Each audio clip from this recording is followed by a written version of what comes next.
Hello everyone. So for the disability pamphlet, I chose the Fragile X syndrome. Fragile X syndrome is a genetic disorder that can cause intellectual disabilities, behavioral learning challenges, and a various of physical characteristics. Some of the physical characteristics are large ears, a long face, and low muscle tone. Behavior characteristics can include ADD, ADHD, autism behaviors, social anxiety, hand biting, poor eye contact, sensory disorders, and can cause aggression.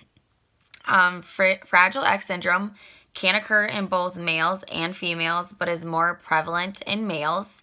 For males, it's 1 per 4,000, and females, it's 1 per 8,000.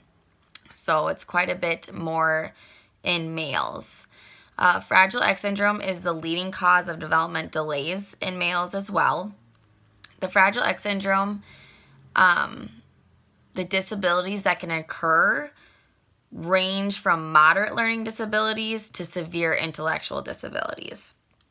Children with FXS are likely to be social and friendly, have excellent imitation skills, a great sense of humor, and have a strong visual memory and long-term memory.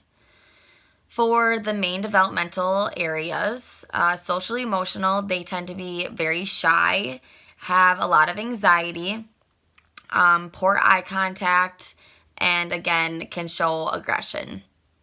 For language and literacy, you will see a lot of repetition and general deficits across all language and literacy domains.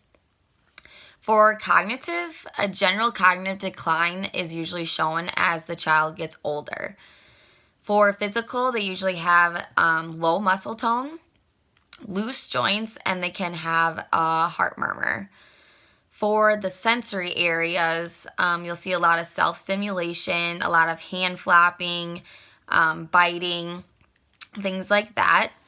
When it comes to education implications, a structured classroom with limited sensory stimulation is recommended.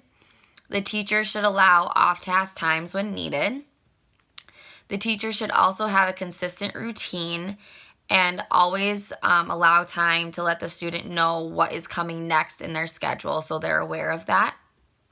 The student may need a high level of individual assistance depending on what the task is and where their disability is at that time.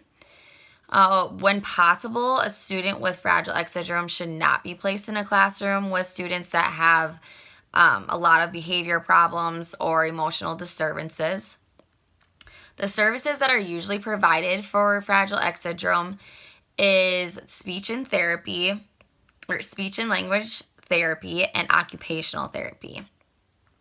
Medication can be prescribed depending on the child, and that medication can help with hyperactivity, short attention span, and other behavior and emotional problems that they may be experiencing. Some resources for parents are the National Fragile X Foundation Community Support Network.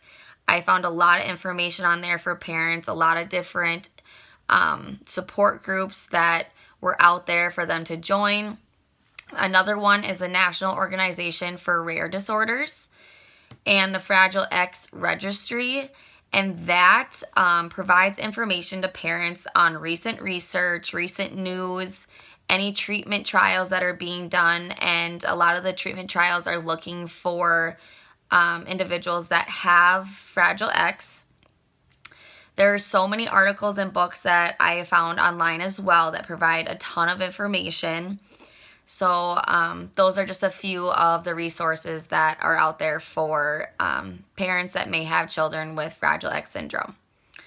All right, guys, that is it for my information on my pamphlet. Thank you.